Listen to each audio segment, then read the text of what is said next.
Peace. In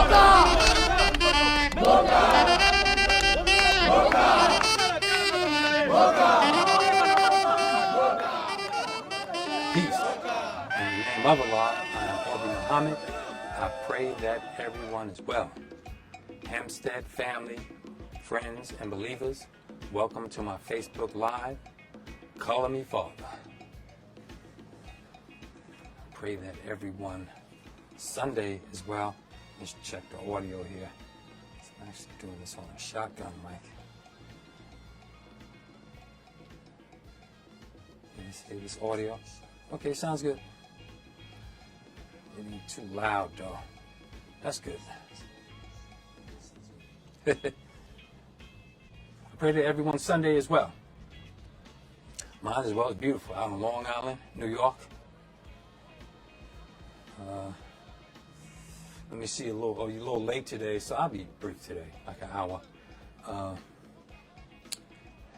Time is short when you're telling the truth. It's when you're lying, you gotta drag things out. You gotta compose things in your mind. Change your body language.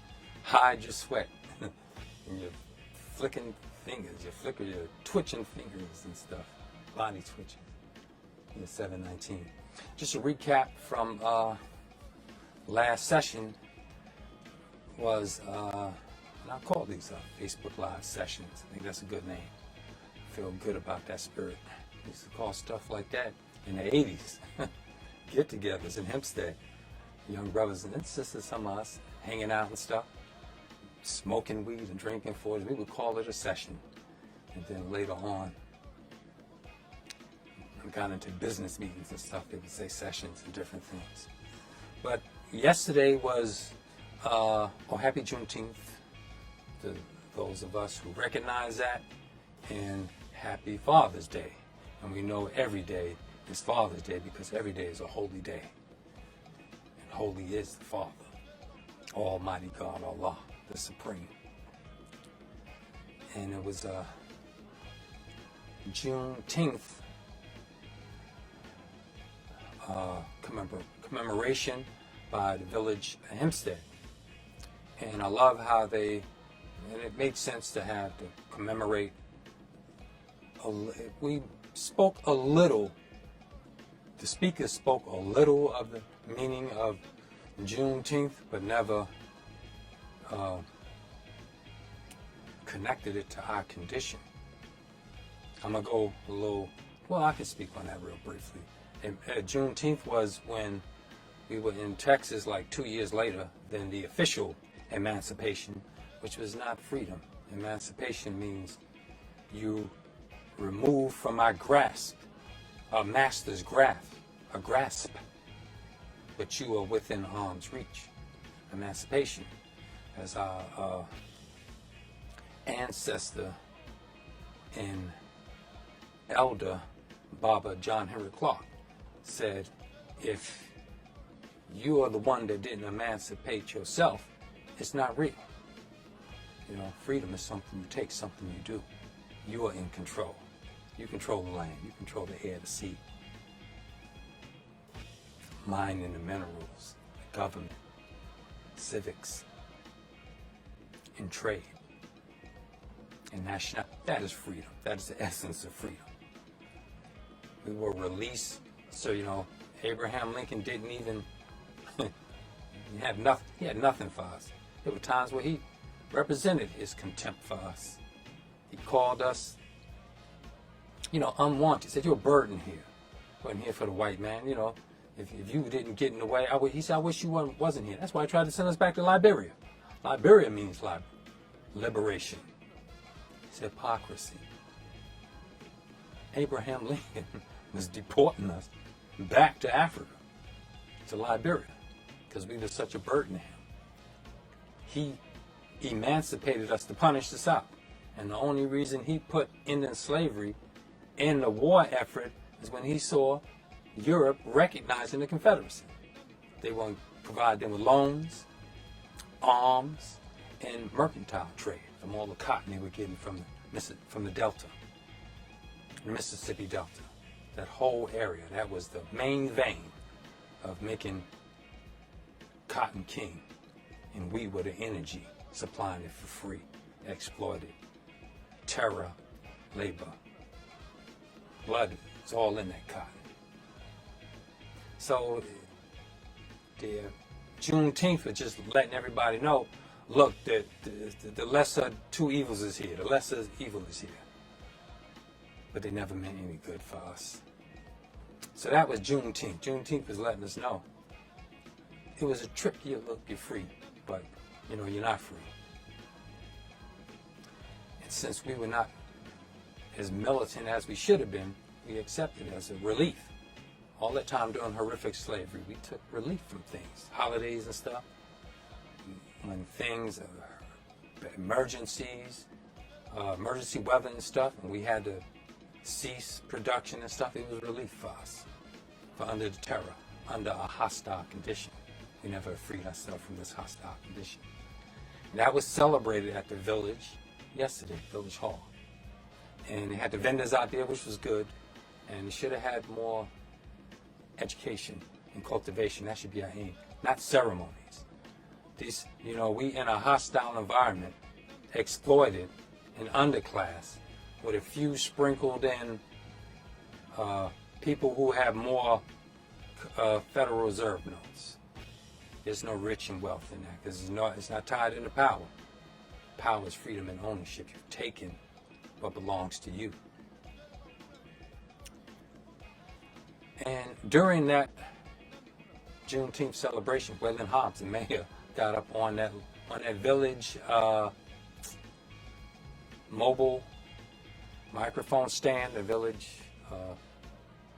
platform there, and spoke spoke hi y'all and everything, and then took a pot shot, a weak statement that, this woman from Rockville Center is here. That was Catherine Gary, the editor of Freedom Press. And he emphasized that woman from Rockville Center. Well, Waylon Hobbs, your masters and your handlers, Don Monty, Scott Reckler at the RXR in Uniondale, where do they live? They don't live in Hempstead, and they displacing thousands of us. They destroying thousands of our lives, displacing us, and a wicked racist gentrification that you were promoting. That's your white friends. When you mention white people next time, trying to make yourself look blacker because of your sellout position, mention your Jewish masters and rulers that's manipulating you, handling you because you're a puppet. Do that. Be consistent, as we all are. We call out sellouts wherever they are. And it's real sad when you take personal pot shots like that at people, and you won't even hear people out. But that's what happened yesterday. That's a recap. Now let me get back to the subject at hand. Color me father. Because we take on the best coloring, and that's the coloring of Allah. His colors is the best color. That's the divine vibrations under the sun. That when light hit a sphere, white light hit a sphere, it refracts the light and brings out all the colors. And Allah is the best refractor. He is the best. That's when we submit our will to do His will. We take on His colors. That's the best coloring in creation. And that's Father. That's why we call Him the Father, the Almighty Supreme Allah, Father God. And dealing with Father, and submitting our will to Him, that's literally in love. A lot of people think that's submission and weakness, and we tie in some side of conformity, and it's very painful for rebellious people, an individual. Nobody tell me what to do. I don't submit to nobody, because we submit to white supremacy, not directly to white people by calling them our master, our dominators, and we as their servants. We submit to their institutions, and we serve the institutions proudly with our chests poked out, when in fact it's servitude to white supremacy, because it's the oligarchs, plutocrats, and corporatists that control this country and most of the capitalist world. through institutions, banking institutions. The laws, they just make the laws behind corporations. Amos Rothschild said that. I don't care who make the laws. I print the money and I control them. That's why Asians that come into this country, wealthy Chinese oligarchs who seed money right over here at Hofstra University. Their students live in the Avalon and the other apartments, high price apartments, all subsidized by the Chinese government. And Chinese businesses from communist China coming to America. These people are classified minorities. And as a minority, they get lumped in with us, with black people, with women and other so-called minorities. And we should be strong enough not to put ourselves in that bunch. We should not categorize ourselves as minority. We need to categorize ourselves what we are. And that's calling me what? Father, original God, black, original man. We are the original Asiatic black man. Maker, owner, cream of the planet Earth. God of the universe. And the cream is some of the best part, and it rises to the top. That's us. Father's being yourself when it's rooted in love. The essence of Father is love. Father's duty. It's our duty as men to be fathers. In nature, it's a natural duty to be a father. But we are where? We are black people in America. We are in a hostile environment that hates us, that taught us to hate ourselves. So those of us who are rooted in love, those of us who are broke that bound. Oh, look behind me. This is Color Him Father. I believe, yeah, that's the Winstons. That's the video. That's a montage of positive father imagery. And that's our duty and love. When we're rooted in love, that comes natural to us to be father, to want a wife and a companion and a mate, to produce children, that we are responsible for the children, that we guide them, protect them. The woman nurtures them, and we provide for her in that nurturing environment, provide and protect. That's the natural thing for father. We've been turned against our nature. Our natures have been turned. Our nature have been turned against us. It has been played against us and manipulated in this society. And that's for real. Listen, and if you have any questions, family, please chime in. Let me know. Okay, because I'm dealing with love here. And those of us who have broke the binds of this racist, hostile environment that was literally built off our blood, sweat, and tears for hundreds of years. Those of us who have broke that bind. He teach us to be a father. He taught us to be nothing. He taught us macking, to be a pimp, to be a stud, a mandingo, literally just a breeder. We were taught that. And to be irresponsible and rely on the greater society. Which is why every time we went and built them all independent black towns, they were razed and destroyed. So those of us who broke out of that bind and we rooted ourselves in love through truth. Truth did it. Truth and love are the original force and energy in the universe. That is the essence of God. This is why you hear a lot of the Christians say God is love. The Christians interpret that as being passive. Passive. That's from the slave teachings they gave us. Love your enemy. Turn the other cheek. Be passive. It is not passivity. It made Jesus passive. He was not passive at all. He was a revolutionary Messiah.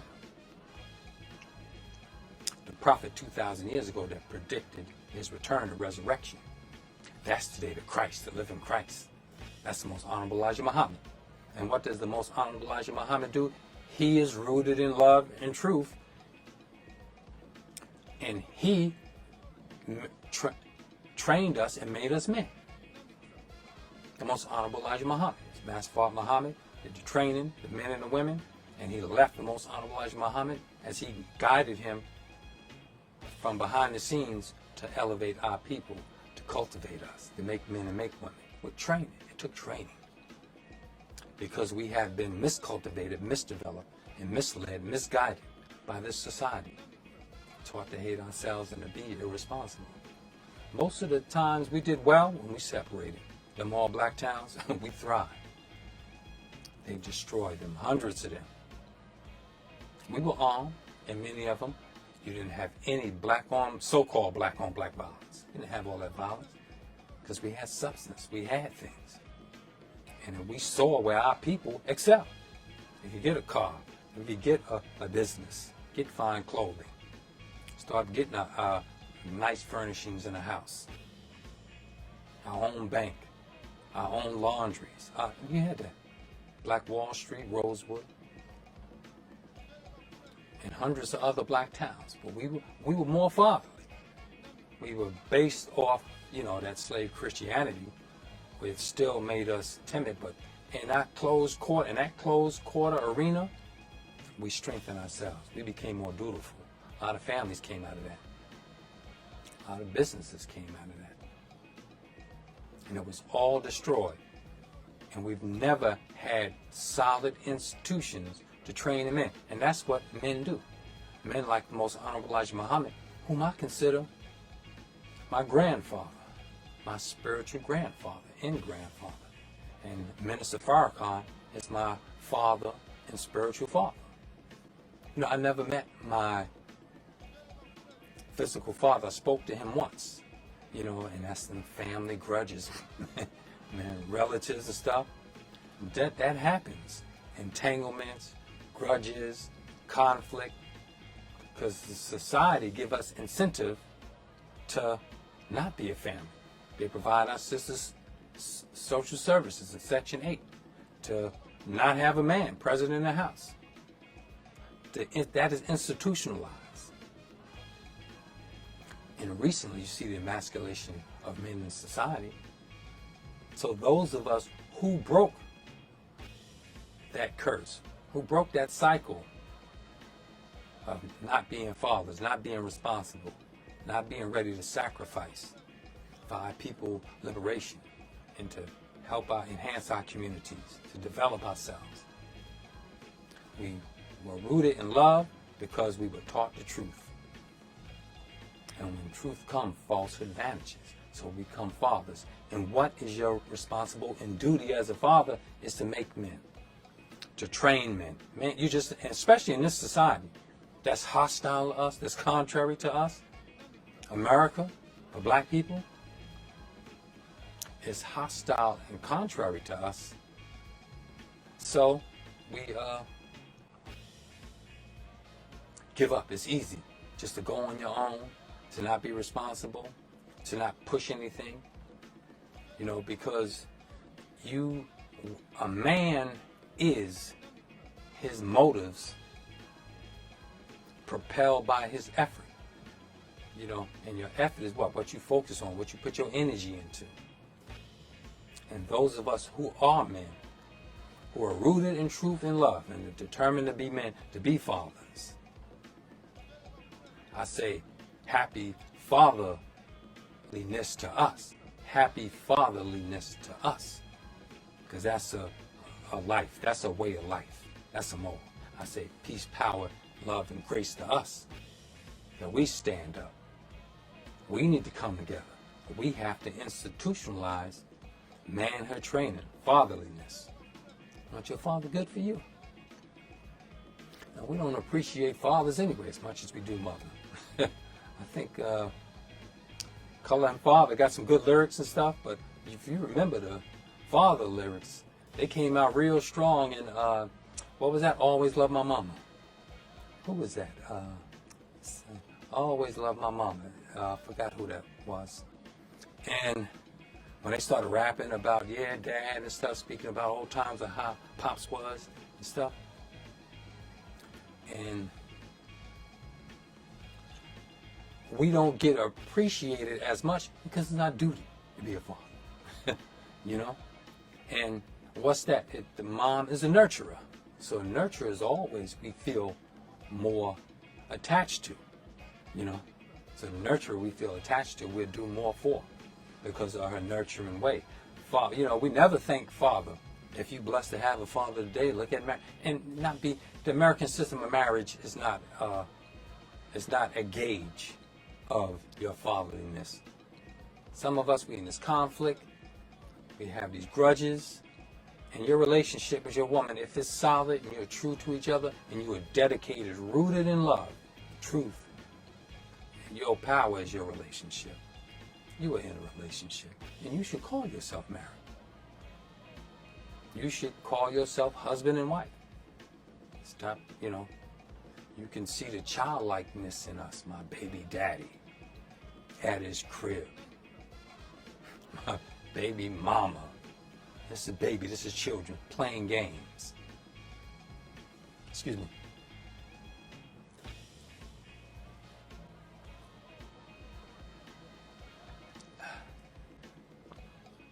You know, the childlike arena come from not being responsible. We don't rely on each other because we don't trust each other. We trust the system to provide a model for us.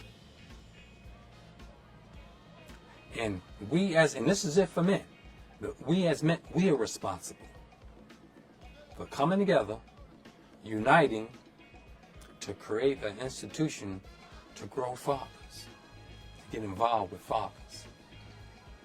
We can do it.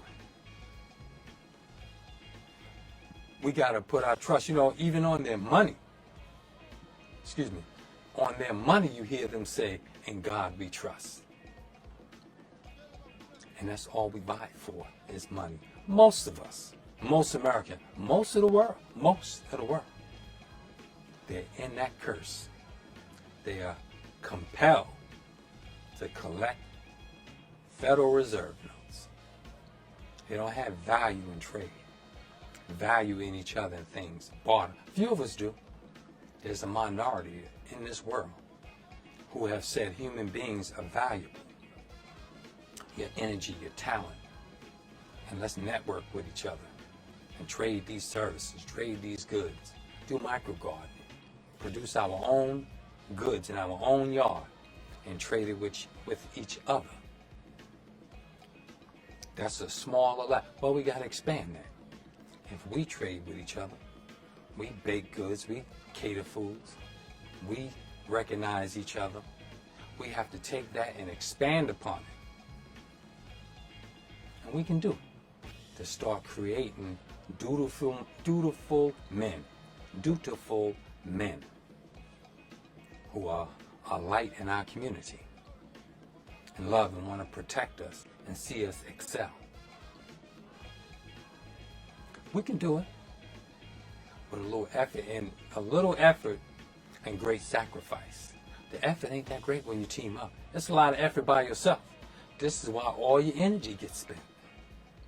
Individualism. Individualism is killing us.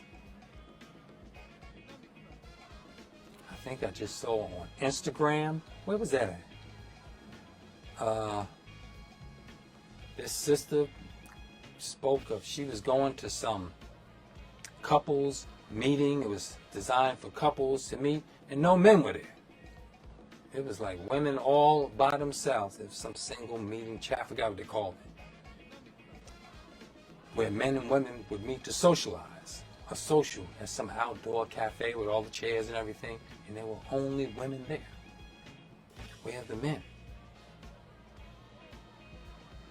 We don't have our training. We haven't been cultivated.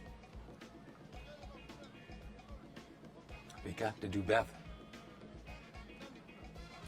Most men, you know, and if you a dutiful father, you one on the list. You're the top priority. You're the top one on the list. You should be front and center.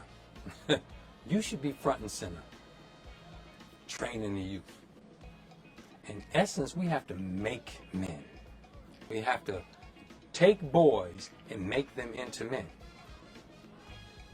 If we don't, the enemy will make us into something else. Irresponsible men. Pacifist men. Effeminate men. He will do it.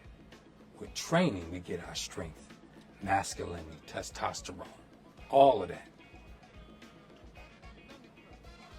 And it can be done if we are willing to call things out.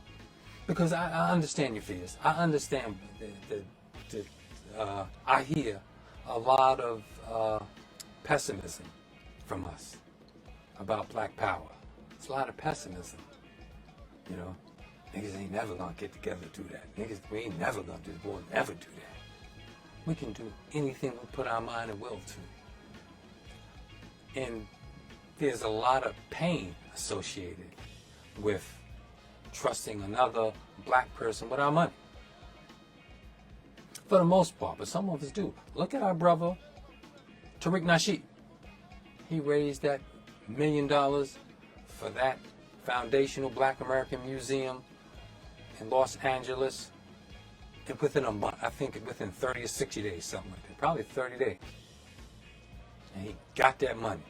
And there were haters chiming in on him. I couldn't believe it, man. Who are these haters? Who would hate on a foundational Black American museum and a cultural center? Who would hate on that? People, it was foreigners and immigrants swinging in, hating on the concept. You ain't never gonna make it. 1 week it was like 1 week to go. And he was at like $300,000 with like a week to go. Then it broke down to like a couple of days, and he got like 600,000. Then I think it broke down to like the last day within hours, and that money came in, and he got more. So you haters, you can go kill yourself in your rage about our organizing and success and this hostile environment that you were misinvited in. You are misplaced here. We're in a hostile environment that works against our nature, that destroys family. They give incentive to break up the family.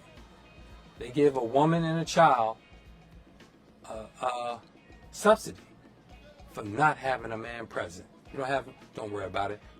I have a saying: when the state is your father, life's a bitch. We gotta break this. Our women don't respect us because we don't provide for them. We must provide for them. The black man, part of fatherhood, part of being a man, father, is to be the lovers, respecters, protectors, and guides for the black woman. She doesn't respect us. She doesn't admire us. She lusts over us. This is why we have so many broken homes, so many orphans. The orphans is just, we're just abandoned. I'm an alumni of that system. I told you I spoke to my biological father once. We had like a similar voice. And them family grudges just last, man. Y'all gotta, it's just, we slight each other. We do an injustice to each other. We do a hateful act towards each other. And we will never speak to each other the rest of our lives. Some of our children, that we as fathers who building families, strong marriages, marriage is half of your faith. I'm unmarried. I'm operating off half of faith. I gotta marry. I'm striving still. I'm 56 and I'm still striving to be married and have a child. That's natural. It's a natural thing. I never give up that drive and energy. When we become fathers and stuff, we have to be responsible. We have to take a lot. We got to understand that our sisters go through a lot of trauma. We got to break the cycle of raping our children, of molesting our children, mainly girls. It used to be only girls and a few boys. Now it's just all, and even women now, who act like men, who act like broken men, molesting and raping children. And young boys and girls. They're catching up. But it's almost a rite of passage for a black man in America, in a home, unwatched, a scarred black man, to take out that trauma and pain on our children. Molesting them, sodomizing them. And worse than physical abuse is verbal abuse, emotional abuse. It's like emotional terrorism. You got to get our spirit right. You got to be upright. You got to be principled. This comes through training. And something in your nature should tell you that principles carry stronger, even in bloodlines. Being principled, having a good spirit, and you could be dutiful to a child that's not even yours. You got to be dutiful to your child, and the biological child is not yours, and still not show favorites. You shouldn't do that. You should never show favorites to any of your children. Don't have no don't spoil any child. Most of the black girls are spoiled, not like daddy's little girl, giving her everything. She's spoiled like a meat that's left out on the counter to rot. That's spoiled, neglected, abused, and overused. Playing games. We got that child mind. We got to get the God essence, the God center. You are your motives. A man is his motives propelled by his effort. And your spirit will take you there and have to be rooted in truth. Truth and love. And you got to see Allah in each other. That is your spirit. Your soul is connected directly to Allah. He wakes you up by His permission. Our Father. Father is duty. Father is being principled. Father is being rooted in love and truth. And truth, you study. When you see falsehood around you, you study it, it goes away. I followed Minister Farrakhan's example. That is my father, Minister Farrakhan. Not biological, but my spiritual. And in essence, Father, I just call him Father. I didn't have no man active in my life for most of my life. I had stepfathers and stuff at 33 East Graham. Maybe two or three stepfathers. Well, my sister's father were naturally just stepfathers. But they weren't present in our life. But later on, those fathers that were present, I looked up to them like father. And they were dutiful. They were dutiful. This was in the 70s, though. And then in the 80s, my father is Sonny. If you go look on my Facebook page, on the my timeline, my pictures, you'll see Sylvester Brayton. And that, I call him father. He's not my biological father. Sonny from Chicago. No, Sonny from, I think Tennessee. Sonny was from Tennessee. Sonny, a beautiful man. Sonny had a good spirit. Sonny had some compulsions and addictions, like weed was nothing, it was sugar. He had diabetes. He was addicted to sugar, and it affected his health greatly and stuff. And he was always dutiful towards my nephews, Danny and Donald. He was just like he was a grandfather to them. They called him uncle sometimes, but he was more like a grandfather. And he was a big brother and an uncle to all. Everybody he greeted Sonny. He was like, hey. That's why when you hear me say that, that comes from Sonny. Like, hey. He always had a good, people like that. Every time you see them, hey, remember, what's happening? What's his name? I forgot. He had the afro. I'm going to say that. Ron Haywood, I forgot the character's name. He would say, hey, hey, hey. Every time he walked into place, Sonny was like that. He would greet you, hey, with a good spirit. And when he was depressed, you would know he was depressed a few times. I call him father. And proof, I spoke to my biological father once. My biological father have never appeared to me in dreams. Sonny had. Minister Farrakhan had all the time. Most Honorable Elijah Muhammad have answered my prayers. My grandfather, the Most Honorable Elijah Muhammad. I prayed for something, and he showed me where it was at. It wasn't no mountain of gold. It was some object. A pair of glasses I had missing. I was asking for that. I have prayers every day where I ask for grand things and stuff like that. I was in the prayer asking that, and he showed me before my eyes where that pair of glasses was. That was phenomenal. I was in Regal Park, Queens, living in a walk-in on 62nd Drive, 61st Drive. It was a little nice around there. The connected houses, and I used to pray. And the Most Honorable Elijah Muhammad, this is when Minister Farrakhan was promoting him as the Christ, as alive.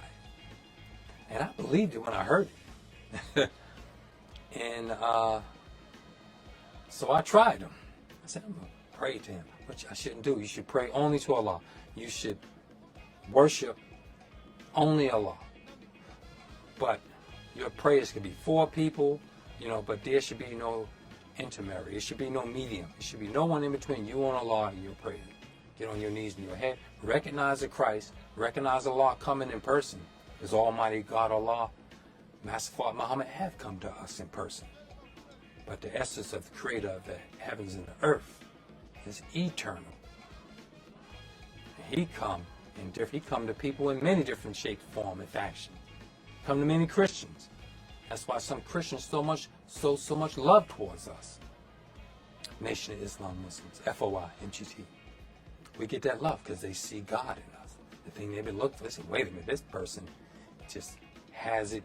He has a principle. They're reliable. They're not hypocrites. We have hypocrisy in us in this hostile environment. But my Sonny, the Most Honorable Elijah Muhammad, showed me where those glasses was.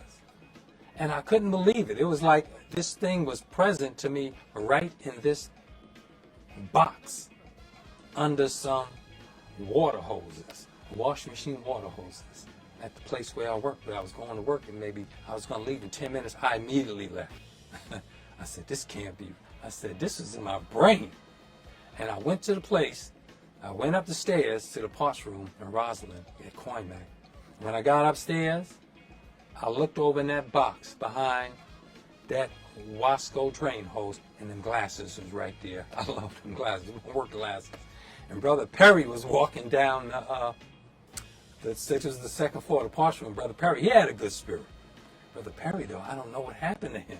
The last time I saw him, he was going off to Desert Storm, I think. Remember Bush Daddy in the early 90s? He was in Iraq. I think that was Operation Desert Storm or Freedom, something like that. Perry went off to fight for that. I prayed for him. I told him I disagree with a black man fighting for the American Army, the American government. I told him I disagreed with that. Beautiful Brother Perry, man. And him and Perry and Mike, the white boy Mike, both of them went. And Coinmac prayed for them. I told both of them, now I'm praying for you, y'all personally, not going to fight for a wicked-ass country. And it's hostile to us, mistreating us. But most go for opportunity anyway. Perry was a beautiful brother. And I just looked at Perry because I was amazed that I found these glasses was where I went into prayer and asked the Most Honorable Elijah Muhammad to show me where them glasses was. And they were right there. I could almost touch them. That was a vision. It's something you would think was something. So why don't you ask for gold? Why don't you ask for silver? Buried silver is shown to me in visions. All the time I used to dream of that. With elephants. And as I got up with my glasses, Perry was walking down the rail on the second floor, getting his other parts. I said, what's up, Brother Perry? And I didn't know what to tell him. I was not going to tell him that I prayed to the Most Honorable Elijah Muhammad. And and he showed me this. And I said, yeah, Perry. I said, it's a nice day out, brother, that God made. And this is what Brother Perry said to me. He said, every day is a blessed and nice day because God made it. That's what Brother Perry told me. And I've never seen him since. Not that I know of, but he never called himself after me, as we know each other from then, because there's a few people I work with there that I met in other places, like Brother Roosevelt, who was living at 110, 130 Jerusalem, and he was doing security at Roosevelt Field, riding at a Segway, and we would always talk and meet up and laugh over that in the early 90s there. But I get visions like that, and in my dreams, my biological father have never appeared. Sonny have appeared. Sonny would come always in my dream. And in those dreams, I would always be trying to help him, to assist him. Because in his last days, the diabetes got the worst of him. You know, he had those major medical challenges. I was trying to find a place to stay for him, trying to get medical doctors for him. Took him out to Stony Brook for a kidney transplant. That didn't work out well, but Sonny always kept that good spirit, man, and I was always trying to do the best for him. He finally went back to Chicago because I couldn't take care of a lot of people. I had family members, my mom, my sister, they had medical challenges, and him. I wound up taking care of all three of my family, so that was a major challenge, so I couldn't do it. And plus we had to find another place to stay other than 600 Fulton. And Sonny always, go on my Facebook timeline, look at those pictures, and you'll see, rest in peace, Sylvester Brayton. Sonny. I call him father. And he's not my biological father, but father is principle, father is love, father is truth. When you're rooted in them, that is father. Father, color me that. Color me truth. Color me duty. We got to be fathers again. But you got to break out of this hostile, contrary environment. Excuse me. Need some more water here. 1 second, family.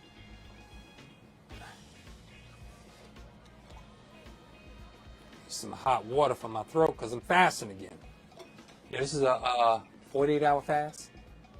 Yeah. Each weekend, I skipped last week. It's hot water. Should have drank some cold water. Well, anyway, let me see. In that assistance, we are dutiful. We, as father, we assist building family, building up a structure to have a legacy and a heritage. All of that is being attacked in this society. Institutionally, it's being attacked. In the cartoons for the children, you don't see family. We've been nuclear family. We have been, black people have had nuclear family, extended family, since the beginning of time. That's the way we live. We were always successful with that. That was the best for us. Most of it was matriarchy, but a good portion of it was patriarchy. And the matriarchy, mainly in Africa, wasn't in India. They had patriarchy, those original black people. But in Africa, that matriarchy came about because we respected our women. We didn't hate our women. Our women were respected. The woman decided who the king would be. In traditional African society, the woman decided that. The women, the council of elders. Don't you know sometimes you see me get on my one knee to my elder women, the matriarch, elder women, I get on one knee. That's out of respect. That's an African tradition. When you approach an elder woman, the young man gets on one knee. That was adopted into Europe for marriage, but it's not. It's respect and honor. Her mother, the nurturer. Because to get her up, I have to get on both knees to get down and lift her up, to raise her up as her protector and provider. But we're not warriors today like we should be. We're not militant. We're in a hostile environment.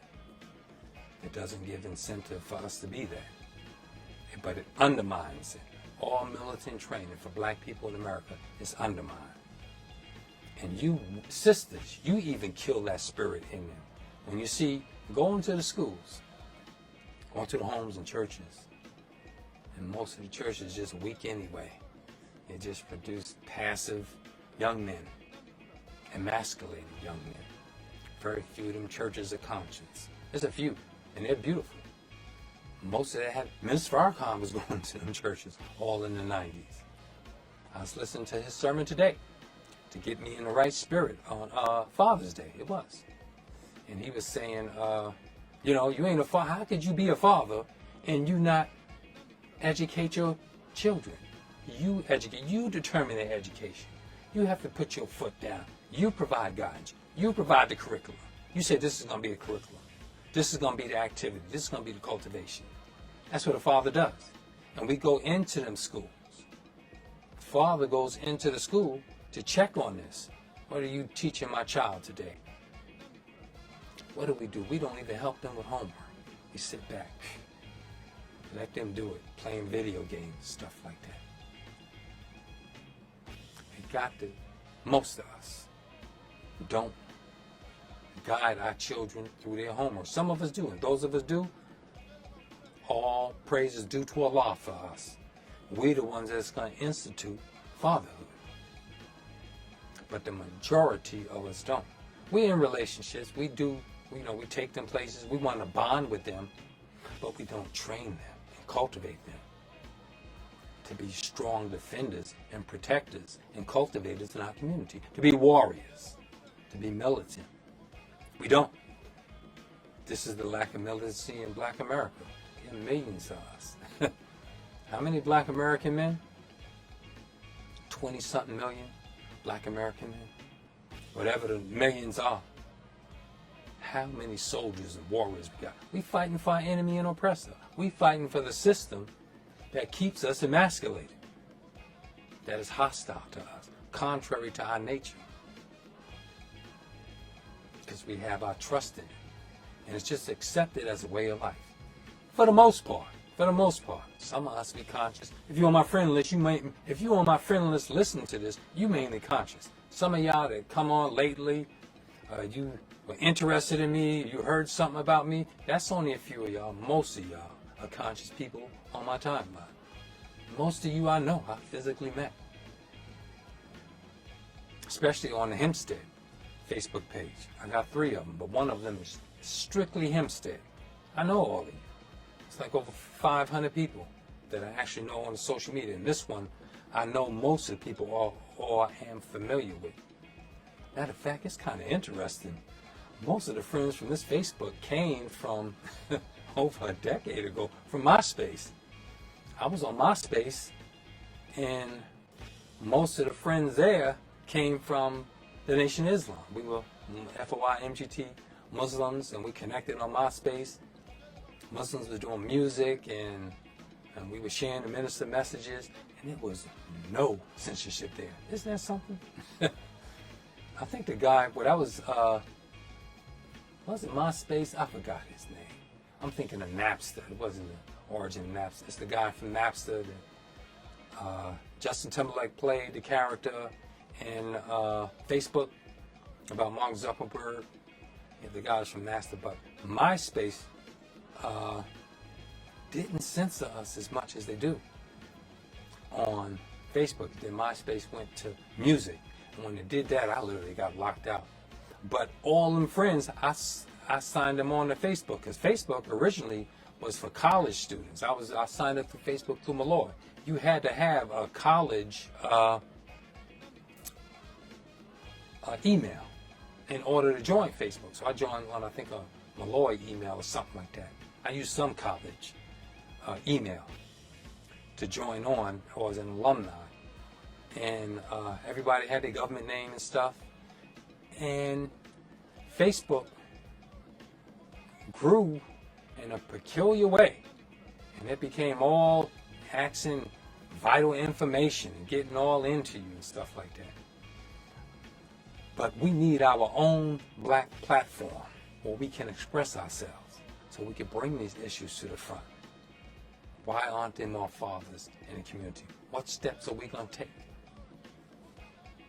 This has to be institutionalized. Now. There is no waiting. Now is the time. It ain't no other time. You waiting for somebody else.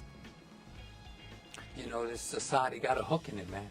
It's so easy to be weak, be complacent.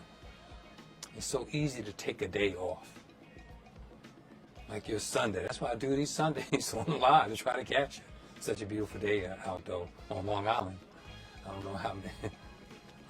When it's a beautiful day, it's hard to get views because everybody out. And because if you worked at 9 to 5, you under a hell of a, you in a hostile environment. Most men, look at black men, we don't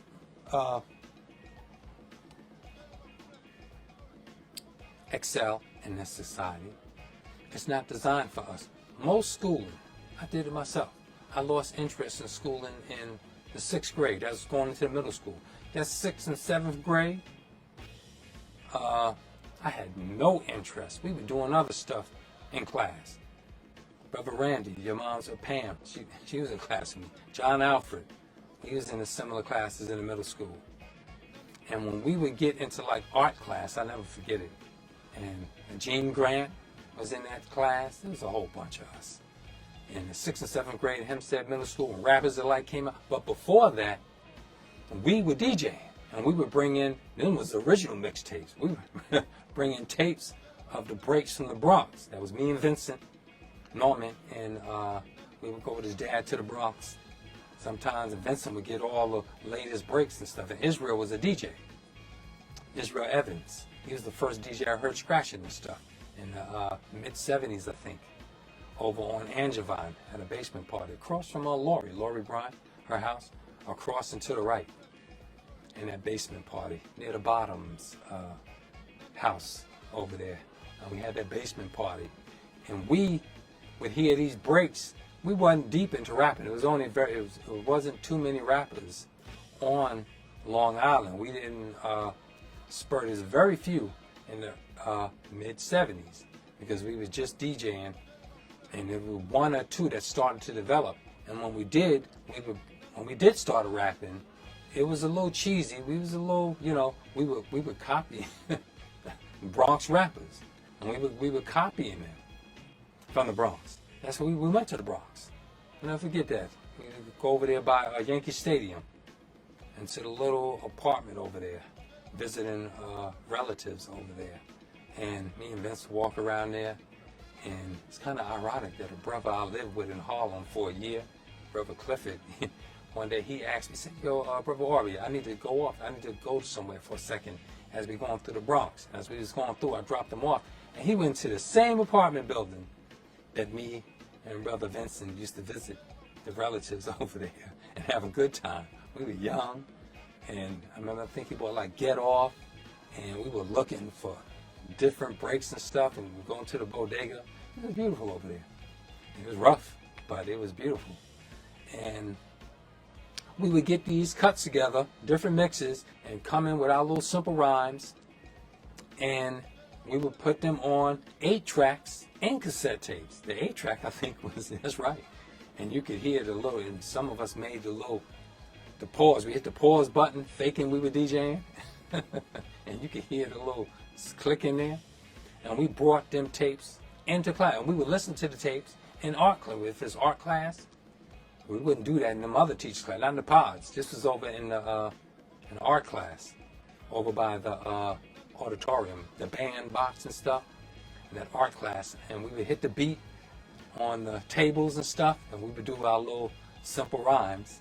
And John Alfred, I remember he could do the beatbox. He used to do bra, with the little beatbox with his mouth. And that was the first time I heard that, and I was amazed that he was doing the beatbox. It was like the late 70s, what's it, 78, 77, 78, and he was doing a beatbox with his mouth of bra, the hip-hop break bra, B-R-A. And we would do our little rhymes, and we would never cultivate that. This is what we wanted to do. This is what should have been cultivated. When we look at our youth, and we have to look at what interests them. and then turn that into a positive direction. Because you see, the enemy took conscious hip-hop, early rap was bravado, and higher boasting. That's why all them early rap groups had those enhanced names, supreme names. The Supreme Team, the Furious Five, Grandmaster Flash in the Furious Five, the Grandmaster, Grand Wizard Theodore. We had those grand names, all those early rappers and stuff. Now you don't find granted what you find, what you find. So this is what we thought ourselves. This is what we're supposed to be. And the most elegant brothers, the early rappers, was the 5%. Them brothers, we had the knowledge, you know, because we had the knowledge that when we put into that style, it just sounded unique and it stood out. The early 5% rappers. That's why conscious hip hop was so prevalent in New York. But it was you see us doing it in the schools. You enter because they stopped us. Well, in art class, I forgot her name. In art class, we had to. It was on the low. We did it on the low, but we was doing it. And we would bring the latest mixtapes back into that next class. But I didn't enjoy the school too much. I didn't relate to it at all. Them streets was calling me because we were empowered. It was the young brothers. I was at 299 Jackson. And what's that saying? When the street's your father, life's a bitch. So we turned around to the older brothers who were in the hood over at 299 Jackson. They were DJing. They were DJing in an apartment. That was Charles and that was Kamal. That was Kamal and Aunt and them. And DJing in their sister apartment. And they used to keep it loud. They had them tower speakers. Now you take that, smoking weed, drinking 40s, hanging out, talking crap. But that's when Rapid Delight came out. That was 79. 70, 77, 78, 79. That's when it had reached Long Island. It was 77, mainly when it reached Long Island. And that's what we wanted to do. We started getting them little simple names at the middle school. They used to train us in shop. How to make wood objects, how to make things, arts and crafts. And we had a printing press. I think that was Mr. Snell. I forgot the teacher's name.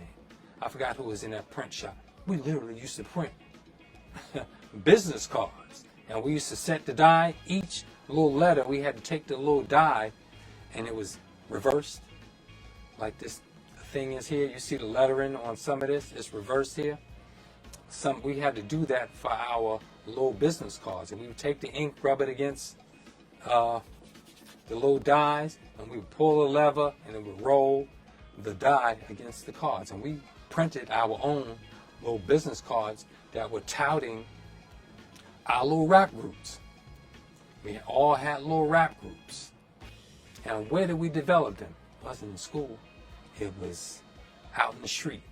It was in our neighbors' homes. It was in the basements where we had basement parties. This was us. These are untrumpeting things we did. We had them basement parties. And because we were unguided, well, it led to a lot of conflict and violence. Well, mainly conflict. I was hard, a little hard rock. I was soft yet hard, you know, because I knew a lot of people in the street. So when you know a lot of people, you can't get crazy. I used to always check myself because I knew so many people knew me. And when I got in trouble, and with one person, you ain't but so far you can run from them. You can run from where? Well, you can run from Terrace to the Heights to 299 Jackson, to the projects, what we call Camel Park. We just called it the projects. Then it was a hill, South Franklin. And even Gladys was a low block back then. Gladys and Albemarle, we were all hanging out there. We felt empowered at 299 Jackson. We literally, in the 80s, the early 80s, we literally had our clubhouse were literally apartments in the basement. Or we would go on the rooftops. Back then, we were very flexible. And we were in big posses, and them bigger posses were intimidating. You know, we didn't have the guidance of men. Our fathers mainly abandoned us. The men in the community, they watched us. You know, some gave a little advice to us.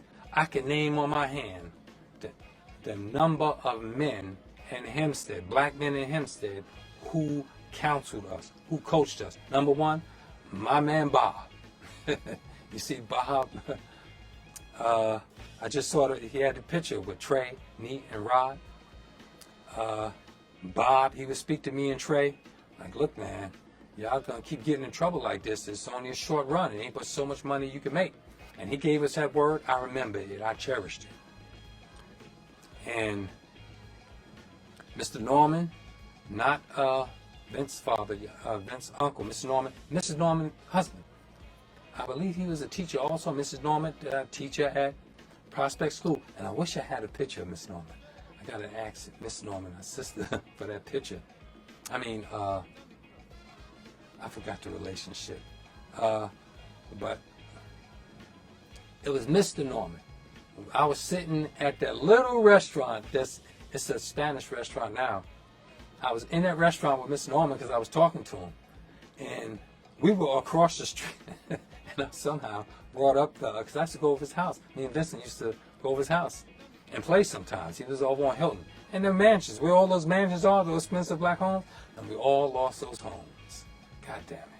That was a beautiful big house over there on Hilton Avenue. Those mansions, Mr. Norman and Miss Norman lived in a house there. They had a full house. Clifford and, they were taking care of Clifford and, I forgot his sister's name. His sister Clifford passed on, and her name, I forgot my sister's name, not Melody, I forgot her name. Beautiful sister. And we would go over there, and me and Vince would play with Norman, and we would tease Norman because he was a little nerdish, and me and Vincent, you know, we was a little street in the Bronx, running around the Bronx. We had a little more street in us, and DJing and stuff, and breakdancing. Vince was the first person I saw breakdancing. We would go over there, and so I knew them. And so I met Mr. Norman. I was in the street. I was rough, drinking, smoking, getting into trouble, stealing cars, but I started with bikes and the little simple things, even the little tricycles, even to making the go-karts and stuff. We would, to make a go-kart play, we would have to go and steal little tricycles, and they had them all over the place. It was bikes all over Hempstead then, and tricycles. We take the wheels off, put on a go-kart, and go play with the go-kart down the hill of the HIP Center then, next to the MacArthur Senior Home, 260 Clinton, which I go over every Sunday. Down that hill, we would stay out of trouble all day because we would have something to do because we were creative. That was me, Rump, and Brian, a whole bunch of us youngsters. We were young, teenage children having a hell of a time. And when you don't have resources, what do? You go out and get things. Rump's father was a carpenter, Big Ed. Big Ed. So he would let us use his tools. In fact, Big Ed, he would come outside every July 4th when they had the fireworks going off. He would bring his shotgun outside to the courtyard, 299 Jackson, and he would let us shoot the shotgun in there, all of us. He had us handling that gun. And that actually, when an adult guides a youth with a gun or a firearm, that youth develops respect for firearms. But when the youth is running around with all the other youths and they get a firearm, it becomes an obsession. It becomes this, this tantalizing power. Oh, I got the power. I did that I remember as a child. That's true.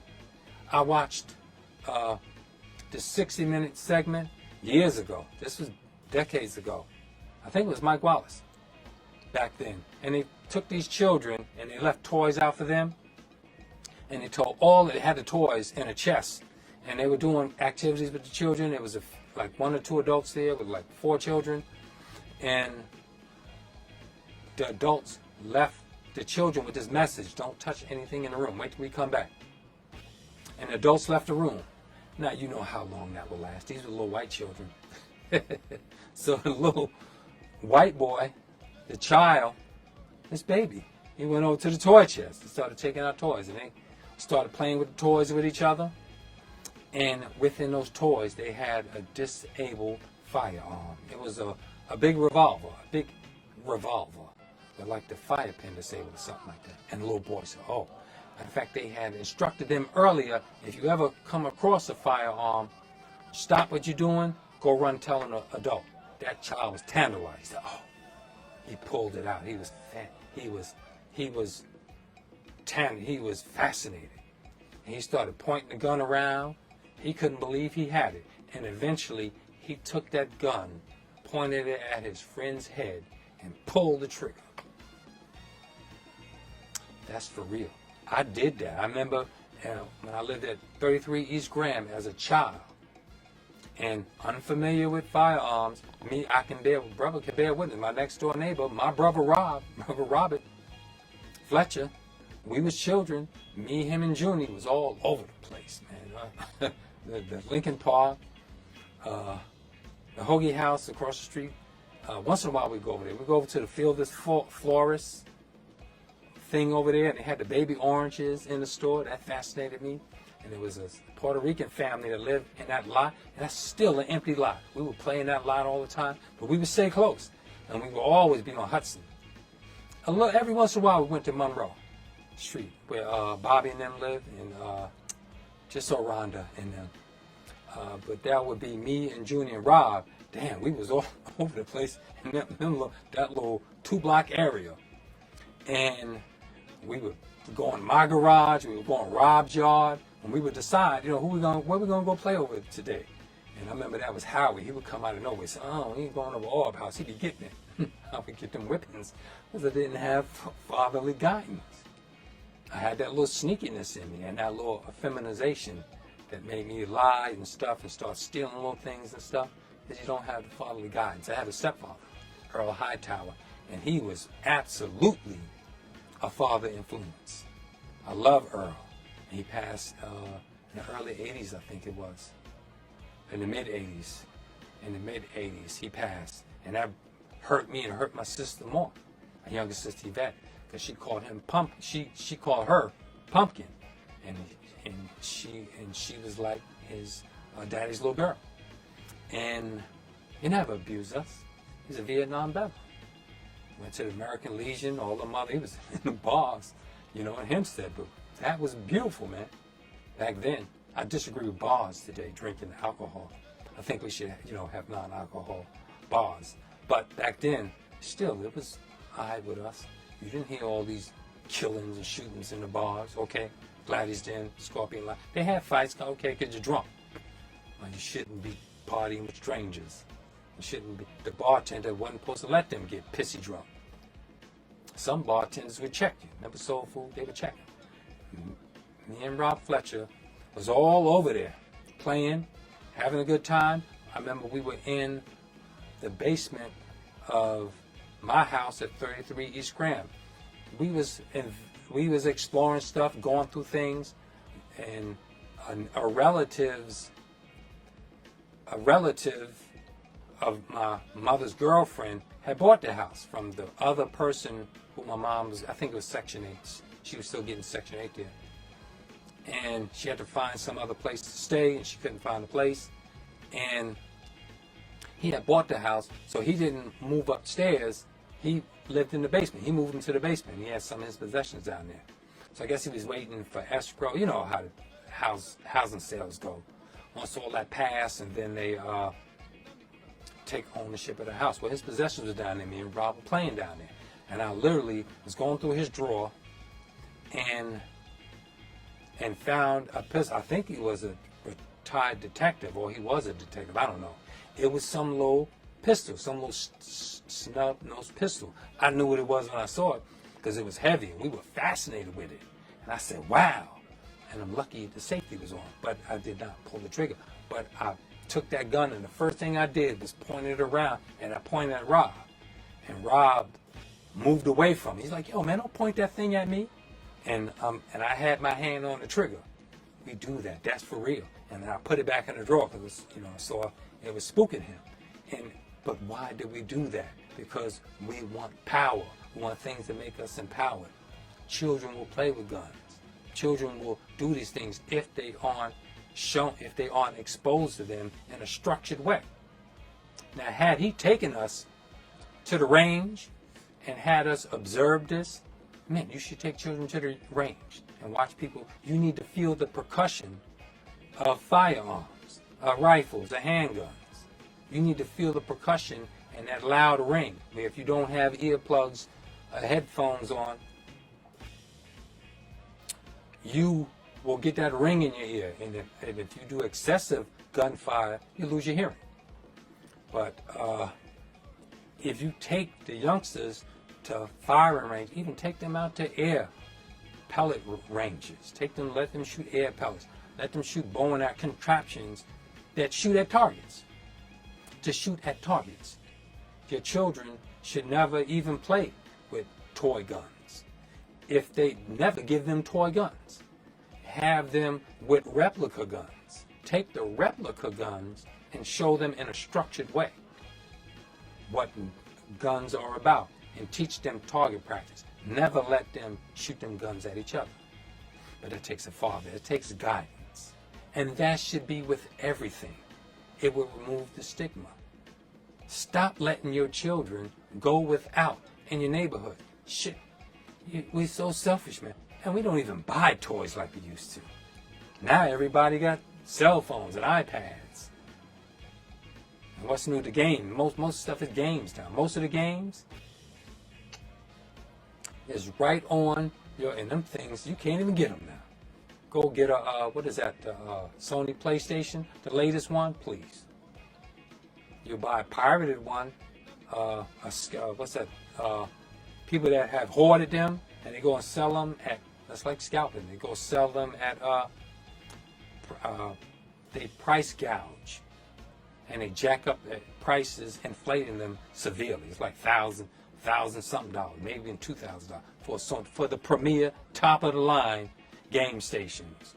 The PlayStation and the other Nintendo, Xbox, all that stuff, the latest model come out is lines for games. You can't even get them. We're doing that in the house now. They don't have these abundance of toys, and we don't build things anymore. We have to get back to that. That is good energy. Building something with your hand and using it, that's awesome energy. That's it. That's creativeness. That's why they don't want us in houses no more. They don't want you creating things, making things, and storing things in your attic and building things in your basement and your garage. People have studios in their garage, and basements, and garages to invent things, to have a new way of doing things. They want to kill your creativity and let you be happy with nothing. Excuse me.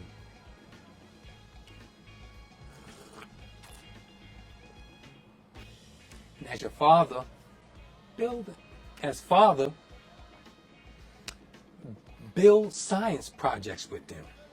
The only place you find those science projects without going on Amazon and online, mainly right now, is a Micro Center. I used to love building electronics. I built a clock at Island Drafting Technical Institute. I bought the crystal clear polyurethane that showed all the digits. I had to build it component by component. I took a PC board. I didn't have to drill out the board. It was a pre-cut board. I had to solder everything in it, and I had to program it on a microcomputer. I had to do the ins and the ands, and AND gates, and the zeros and the ones, the bits and the bytes. I had to do all that from scratch to build a working clock in electronics school. I did that perfectly. I got all A's in that. I used to love that. You could build a whole bunch of stuff and then let them go on from there and build better stuff, build new stuff. You see how they try to kill our inventions? They killed us for making patents. What more joy could you get than creating something with your son? Do you know how he feels? When something that you give to him and you show him by hand, and then you don't spoil, you don't, what's that saying? Cheat, you don't cheat and spoil him and do it for him and then give him credit. You show him step by step how to do it. That little thing, that's creation, that is his now, that he can go play with, or he can explore, he can look through and see something. He can make something move. That's the world to them. That's creative. They're more excited than that. If you took a child, a baby, I remember I told this to I was a sister in my apartment, my beautiful sister from Jamaica, the island Jamaica, and there was a cable brother over. No, this is not her apartment. No, it wasn't. What am I talking about? She lived next door to them on the 8th floor and 600 floor. There was a beautiful sister that did hair. I love her and her baby. And her whole family. I think I met her brother a few times.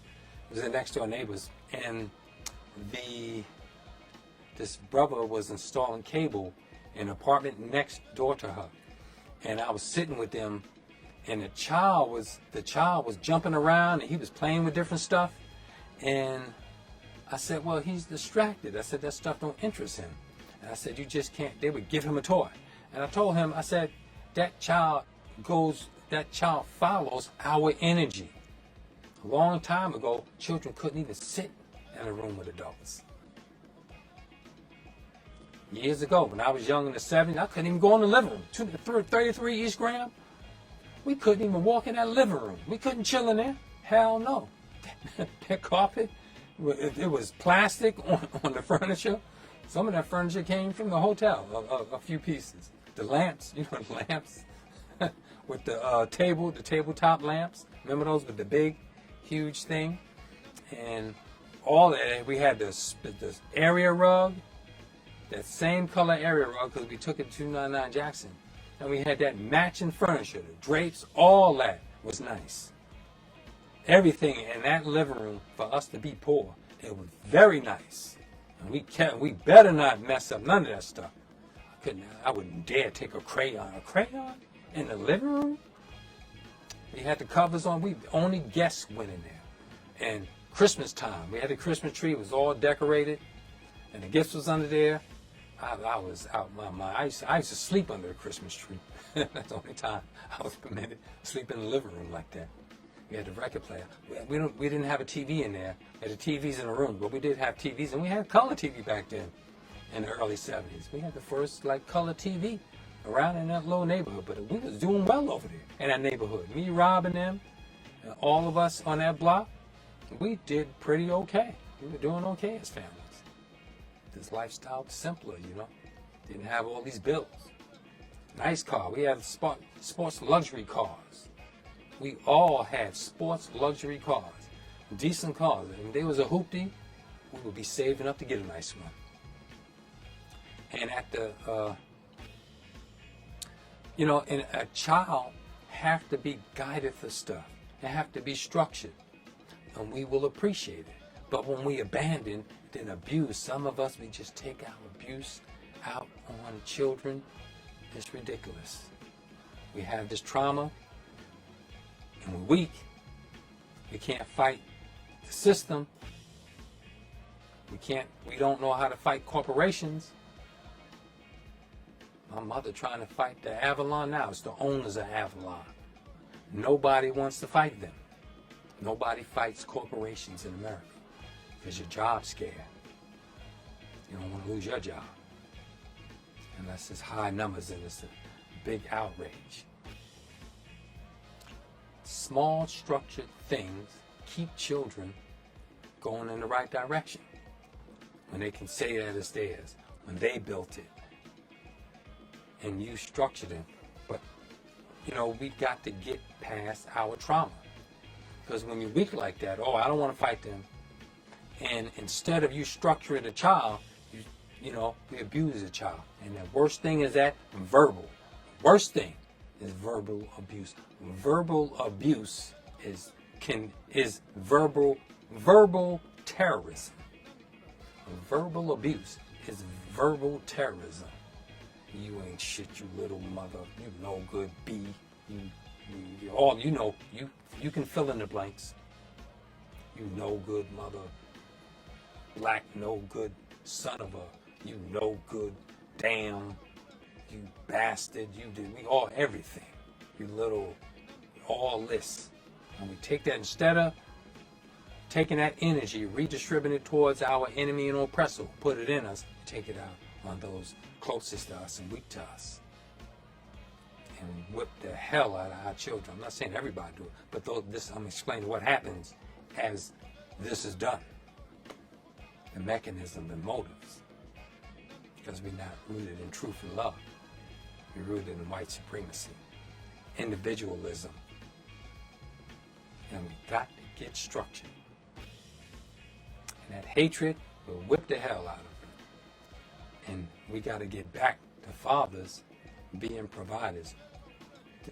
Our women don't respect us because we do not team up with each other to get in, and we have to be like-minded, get like-minded individuals. Never expect somebody with a contrary mind. 2 alpha males ain't gonna make it in the room. I guess you get as many betas as you want. I don't even know. Just be a man. Be a goddamn man. Stand up for yourself. Be rooted in love and truth. That's the alpha. Love and truth. That's your power. Faith.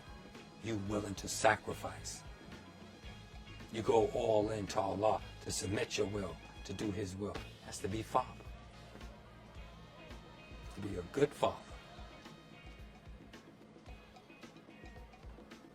And us as like minds, we got to take our resources, the little ones we have, put them together.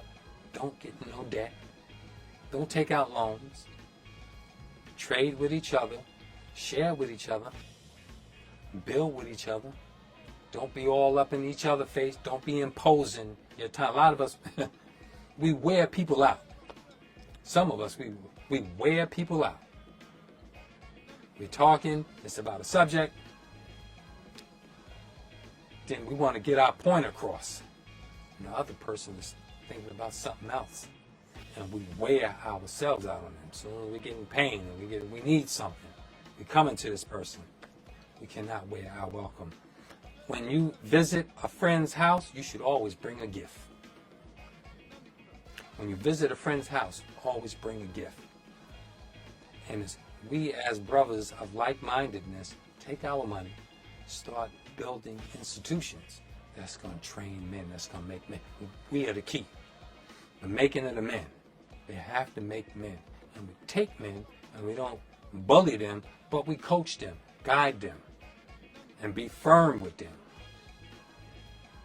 And we do it with truth and love. And then make other men to be responsible fathers. We got to be a support system for marriages. We have to be the counselors. We got to get deep into people's pain and people's frustration and get around that narcotic relation we have with this system of trusting it. It's narcotic. Trusting the system of white supremacy, America, the government, is narcotic, man. You put all your faith in there. That's the first thing you turn to. His institutions. You don't got to call him master. You don't got to call him supreme. You don't got to call him dominant. You don't even have to call his caveman ass white. Call on Allah. Submit your will to do the will of Allah. And then as we train brothers, to train brothers, don't you know it's a training for table etiquette, for eating at a table.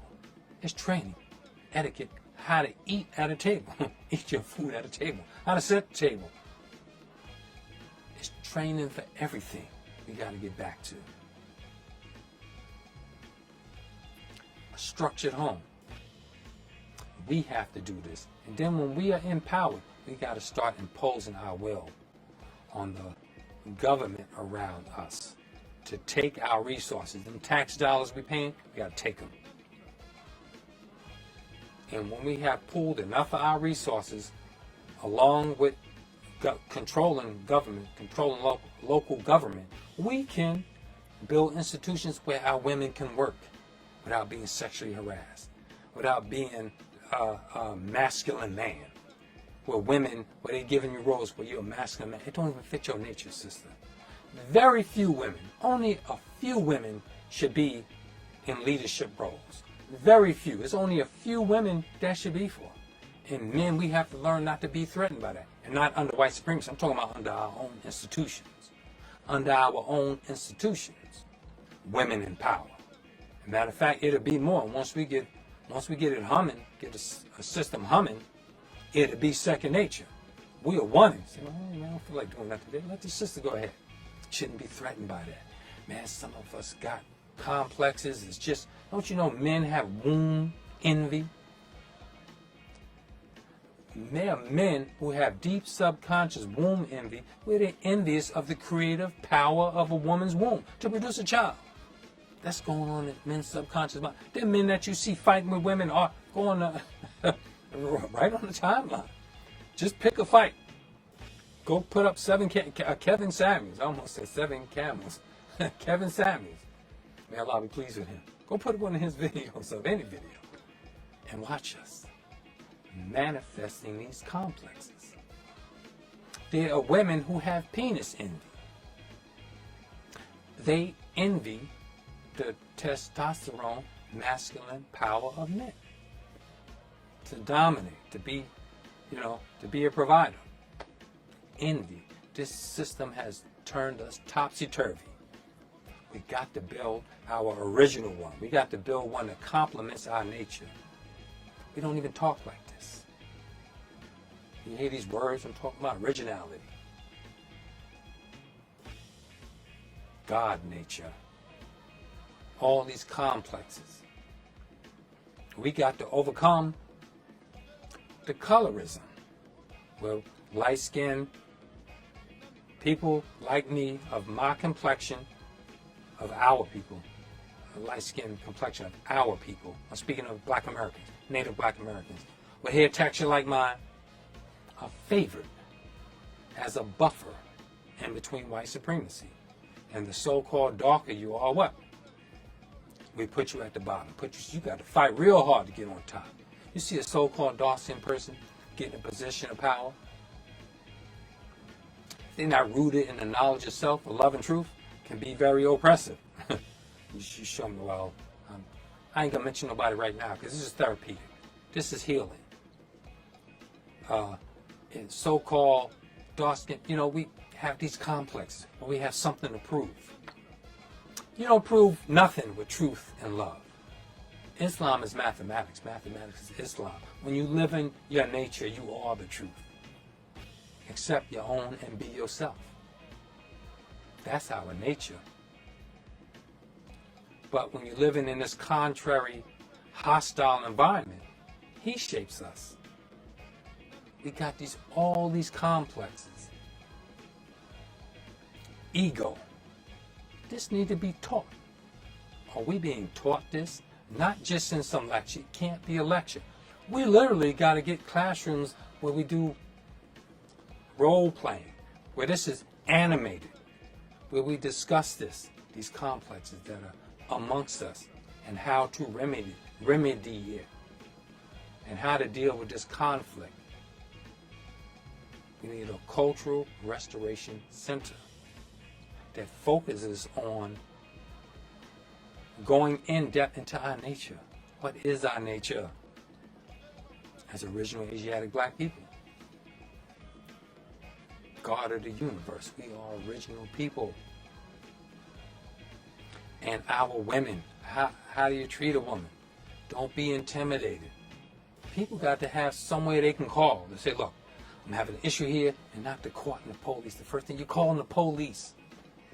This is where all of our resources have been redistributed. You see this, what's that weekend at Bernie's, the dead man walking, Joe Biden. During the pandemic, what were we saying? Defund the police. We saw how that relationship was glaring. It came out front and center. We all see how a failed system it is. This militant over-policing of us, this racist policing. And just like that, y'all went back to sleep. And Joe Biden funds the police, took COVID relief money, funding the police more. And taken away from cultural development, taken away from community, building up community value, taken away from teaching us. We got to go get our experts, our scholars, to put together this platform that will build and cultivate families again. And then once we get the family right, and we get the men accountable, the men respect the women, looking forward to having children, and to have incentive. You got to build incentive. economic incentive to be in a family. For a mother to teach a child. The homeschool tutor. The pandemic just proved this. That was a great classroom. To the wise, those of us who are studying it, we don't study hardly anything. We like everything gift wrapped for us. We must develop a structured cultural center, restoration center for building up manhood training for fathers and womanhood training for mothers. And it must be a rite of passage, mandatory. Like how they do licensing and registration and everything like that. This must be mandatory. The way that at least you're exposed to it. And once we get family, once we get the relationships right, we got to get out of policing. The first thing we do, we call the police. These people are paid and trained to lie. And they're the first people you call. That's a hell of a mind game and a trick. We got to call on each other to resolve our conflicts, to get to the core and essence of what's going on with us. We have these complexes. These complexes need to be presented. We got to put our heroes on our walls. Get strong black men and women, dignified, grateful, self-respecting black men and women on our walls. And big, huge landscape picture in the living room, small pictures in the rooms. The Most Honorable Elijah Muhammad, Master Fard Muhammad, the Honorable Marcus Garvey, Noble Drew Ali,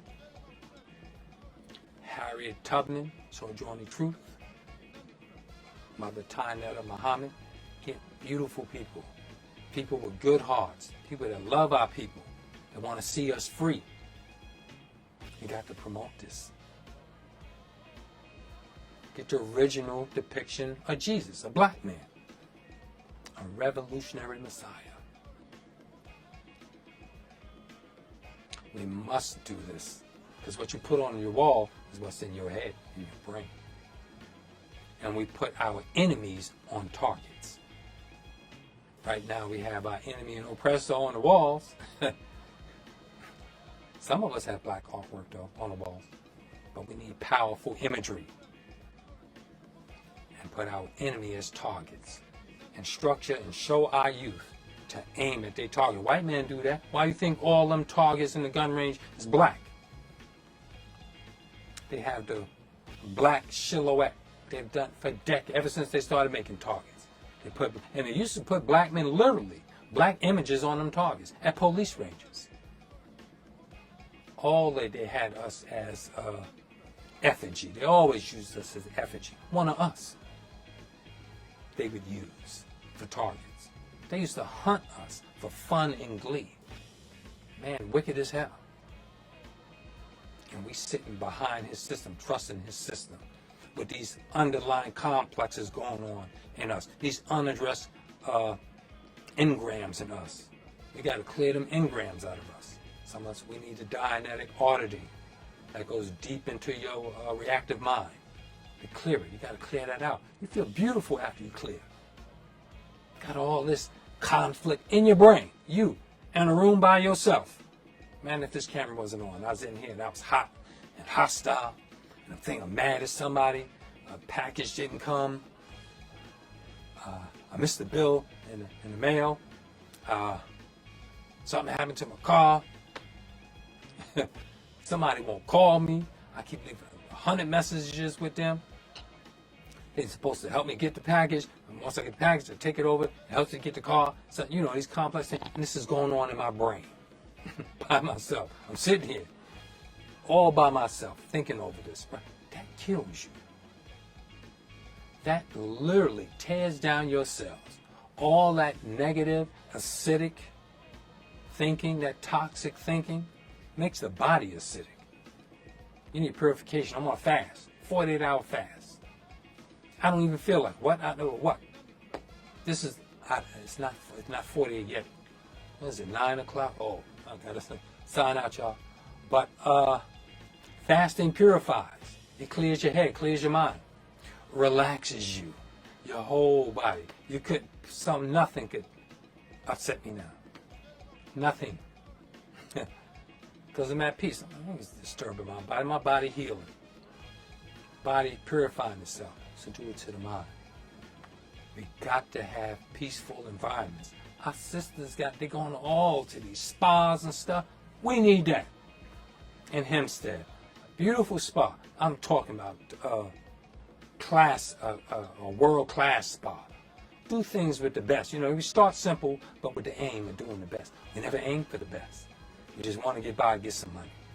Most of the stuff we do for money. That's the worst way to do money. That's like the drugs, you know. This dealer.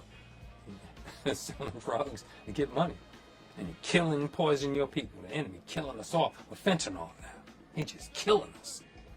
You should never buy illicit drugs. Don't buy anything under the table in back rooms that ain't from no industrial, I'm saying homegrown, growing your own food and goods, micro gardening and stuff like that.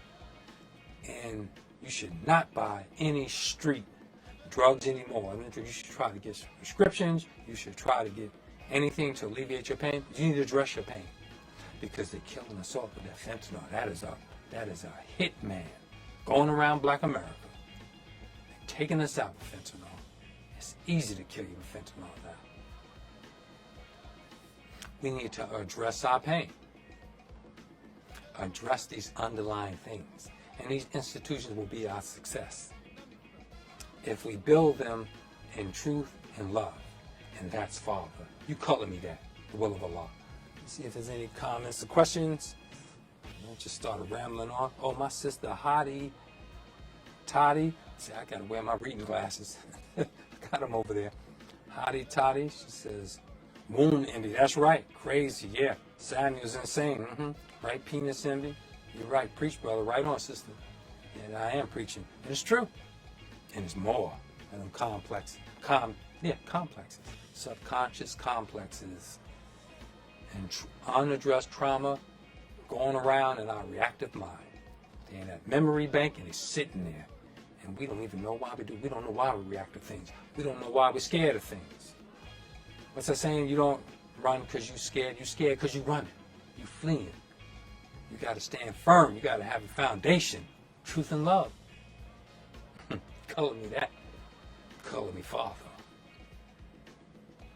That's right. And we can do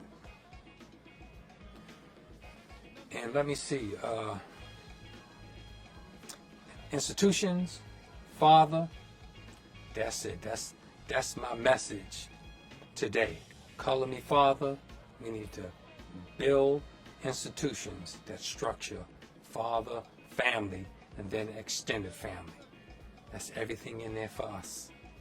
Everything is in there. And if it's rooted in truth and love, it can't be from our enemy oppressor. Are we going to give you reparations at this training center? No. Nothing from Caucasian. Caucasian teachers shouldn't have access to black minds. Traumatized teachers and politicians should not govern us. Traumatized, uncultured politicians shouldn't govern us. We need to ban this. And our learning institutions, traumatized people with ulterior motive, people with what did I mention earlier? With something to prove, with these egos and something to prove and stuff. We need profiles. We need to make of people, of teachers and trainers, and pay them well. Pay mothers to train our children to be the first nurturers. And we provide and protect that. That's the institutions we need. All right, family. It's good talking to you on Sunday. I hope you appreciate this message. And shout out to all the fathers, whether you are married or not, whether you're involved in your child's life. Forgive your wife. Forgive your mate who isn't letting you see your child. Forgive her. Forgive her. This spirit is stronger than blood. Spirit way more than blood. 7.5 ounces of brain is a mighty weight. It's the smallest thing that weighs the most when it's connected. Forgive, brothers. Forgive your mothers. And let's make amends with each other as brothers. Let's kill our egos. Let's start clearing reactive minds. Let's address unaddressed trauma. Let's address unhealed trauma and deal with it. Clear ourselves. Get together. Get in unity. Color me that family. Color me Father. That's the best coloring of Allah. It's Allah's colors. All right, family. May Allah continue to bless us. And I leave you as I greeted you in the ancient Arabic words of peace. Assalamu alaikum. Peace unto you.